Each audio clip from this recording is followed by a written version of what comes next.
Eu vou conversar com a doutora Lília Lopes, aqui da clínica EcoKid. Doutora Lília, qual a importância do check-up cardiológico na criança?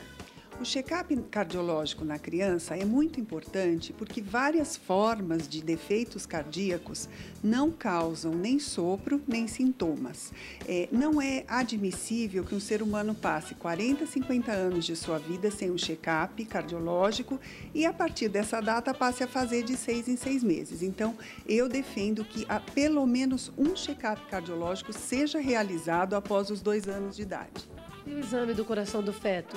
O exame do coração do feto também é muito importante porque nós sabemos que a maioria dos bebês que nascem com defeitos cardiológicos graves, eles nascem sem diagnóstico, isso no mundo inteiro.